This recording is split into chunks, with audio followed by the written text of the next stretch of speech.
Hello, children. Hello. How are you doing, all right? Yes. Right, I'm going to tell you a story today. A totally true story, I'll have you know. All the way from Ireland. And it goes a little bit like this. There is a place in the west of Ireland called Glennahain. And while you haven't heard of it, I'll bet, if you were a bird, you would have. Because it's where the birds go to have their meetings. Birds need to get together about once a year, all the birds, and discuss what needs to be discussed. For instance, they have to organise who's going to fly where and when. Because if any of you want to be a pilot when you grow up, you've considered this. Planes, it would be really bad if they banged into each other, even just a bit. It's not just like if you or me banged into each other in the playground. And probably you're smaller, so you'd be the one to fall on your bottom. But it would be fine. But if planes bang into each other, one of them falls out of the sky, or both of them do. It's very, very bad. It's same with birds. And that means they need to get together and discuss, all right, I'll fly there in 6 o'clock and you can fly there at 7 and we'll be fine. And there's many other things that the birds need to discuss and get out of the way. And this one day that I'm going to tell you about, they are actually talking about something very special. You see, they were deciding who among them should be the king or queen, the monarch. You see, I'm sure you know what a king or queen is, right?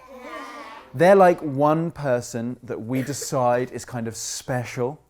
And every time they come, everyone waves to them and cheers their name. And if they come in a room, you have to curtsy or bow. And people bring them presents. And actually, the birds didn't have a king or a queen at this point. And they thought that it would be really good if they did. If they had a bird that could represent all the other birds and that would be special.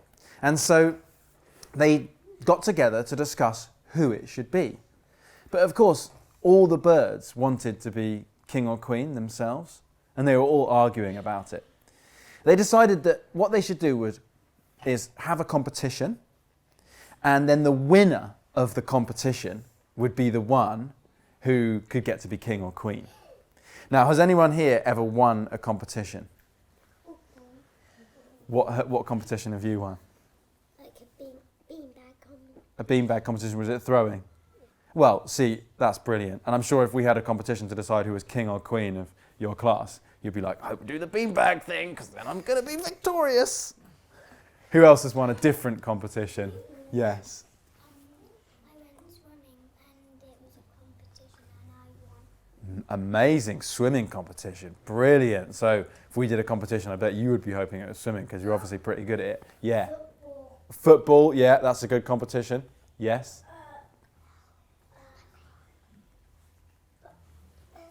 Have you forgotten? Oh, dancing. Oh, that's a great thing to compete in. Wow. Well, I'm just going to ask one more person and then we're going to move on, but you'll get a chance to say something later. Yeah. Ballet. Oh, that's the same as dancing. Well, it's another kind of dancing, isn't it? Yeah. It's a different kind of dancing. I won the running before. You won the running race. That's a really popular competition that we have in the Olympics, isn't it? Well, just like all of you guys are good at different things, the birds are the same. And all the birds wanted the competition to be something that they were good at, because then they would win, obviously. So, for instance, the goose wanted the competition to be about honk, honk, honking.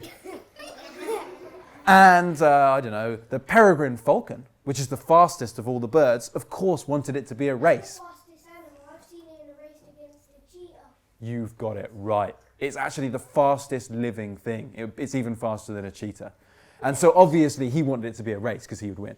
And then, the goldfinch, which is a very pretty bird, he wanted it to be about who was prettiest and who kept best care of their feathers and so on. In fact, lots of the boy birds who tend to be very colourful and pretty wanted the whole competition to be about who was prettiest. But the girl birds who tend to be just plain browns and blacks were like, no, that's silly. Can anyone else know any types of birds? Who's good on birds? You know a type of bird? Who haven't I asked? Yeah. Hawk. The hawk wanted it to be a hunting competition. The hawk was all like, hunting is the only real sport. All the rest are just distractions. It should be about who can catch the most mice.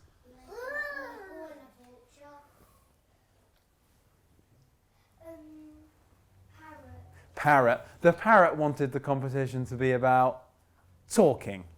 Who can do the best impressions? Pieces of eight, pieces of eight. All the other birds thought this was a ridiculous idea. Who else knows another type of bird? Yes. The eagle. Oh, do you know what? You've chosen a very important one for this story, and I'm going to come back to what the eagle thought in a moment. Yes. The seagull. What did the seagull want the competition to be? No, actually, I'll tell you what it wanted. It wanted the competition to be who can steal the most chips. The competition's on, let's do it. And all the other birds were like, no. You'll have that one in the bag or out of the bag. It's not going to be that. Yes.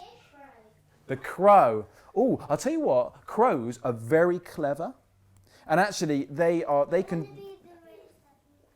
wanted to be about solving puzzles. Because if you type into YouTube, crow solves puzzle, you will see a lot of videos where crows do very complicated things like put keys in locks and turn them and open them and solve puzzles in order to get special treats. Worms, probably, because that's what crows like.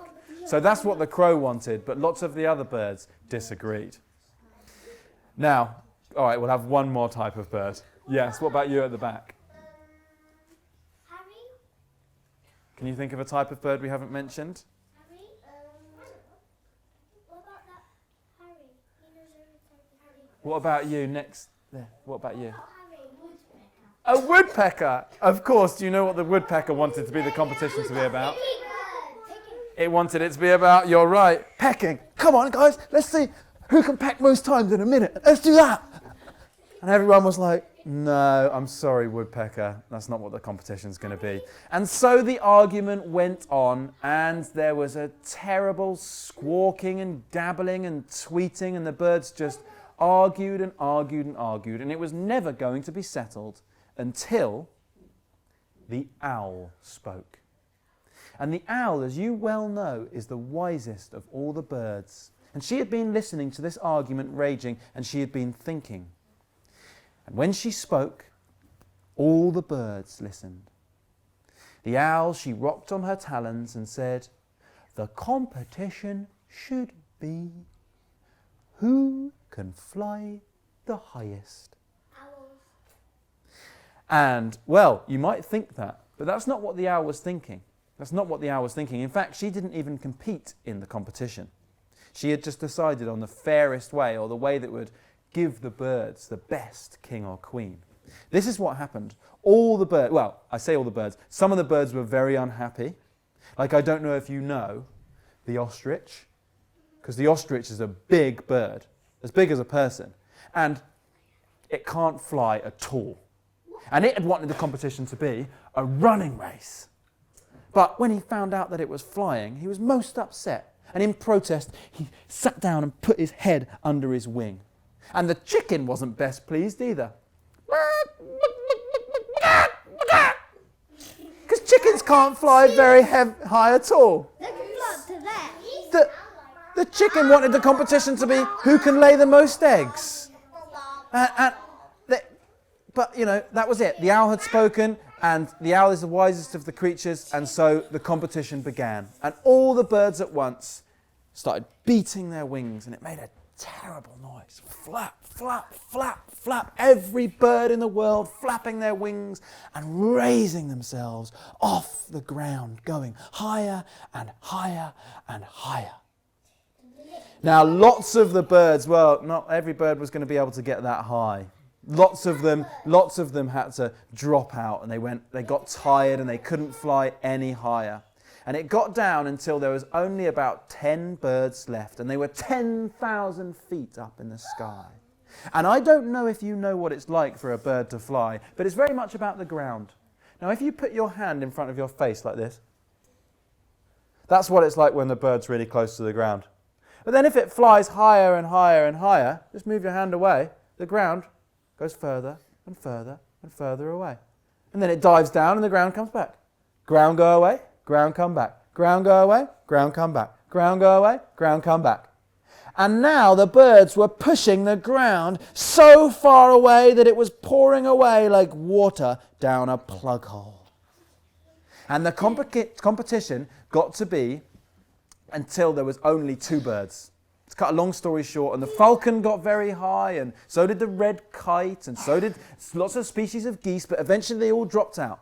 And there was only 2 birds left, and I'll tell you which they were. In fact, I'll do better than tell you which they were. I will introduce you to them. Are you ready for this? These birds were the golden eagle and the vulture. Here they are. This is the golden eagle. Hello there, children. Nice to meet you. I want you to know that I'm feeling very good about this competition. I'm very likely to win because I've always felt that I am very regal, and lots of you human beings like to put me on money because I'm very pretty and I've got sharp talons and a fearsome beak, and I'm just an all-round very brilliant bird. And I think you would agree that I'm very much real, thank you, young lady. And I think you would very much agree that I would be a really wonderful monarch over the birds. Well, the eagle wasn't shy. The vulture was a bit more shy. He had a lot less to say. In fact, he hasn't got anything to say to you children. All he wanted to do in the competition was talk nasty stuff to the eagle, trying to put him off. He'd be whispering to him the whole time, "You know you're never going to win this competition. This one's all about me, because all day long I fly high up in the sky, higher than the clouds, looking for dead bodies to go down and feast on. Oh, yes, and Mr. Eagle, you may as well give up now. Save your energy, because it is going to be me that comes down to the earth, back down victorious and praised as king of all the birds." And the eagle wasn't listening to the vulture, because he felt very much that he was destined to be king. And sure enough, he started to gain slightly higher over the vulture, slightly higher all the time. And the vulture, because of the extra energy he was expending bullying the eagle, was getting more and more tired. And eventually he let out a great scream of despair, and he descended back down to earth. Exactly. The eagle was congratulating himself. He was victorious. Yeah! I knew I was going to be king of all the birds. This is marvelous. And he was just about to begin his descent when he heard a sound above his right shoulder. It was just a quiet little sound, a flapping, but almost so quiet you couldn't hear it. And he looked up and he saw there the wren. Now, if you don't know the wren is the smallest of all the birds. She's only as big as your thumb. And she had been hiding in the soft downy feathers on the back of the eagle's neck. And there she had hidden, and she had waited until all the other birds had dropped out, and then she had chosen her moment to zip up.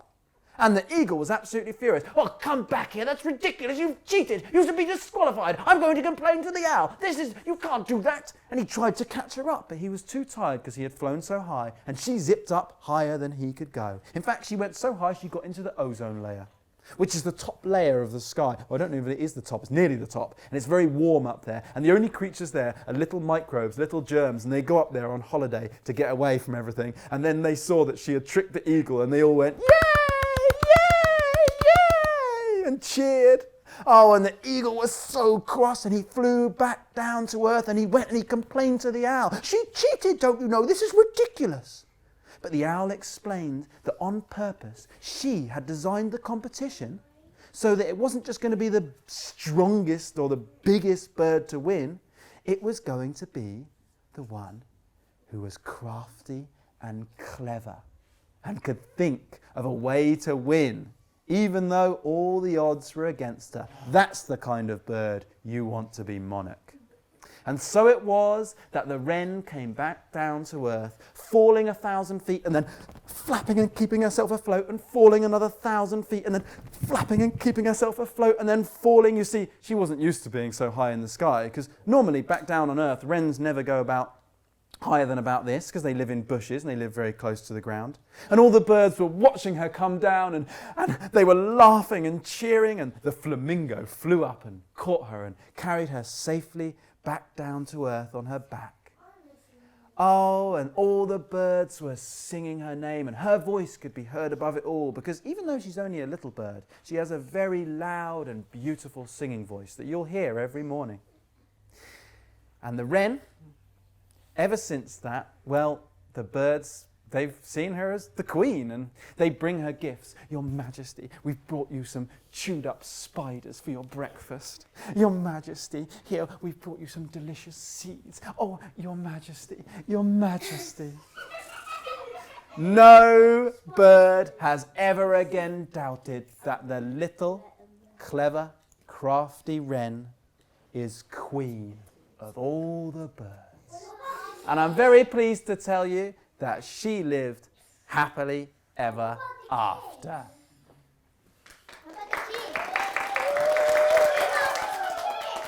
Thank you.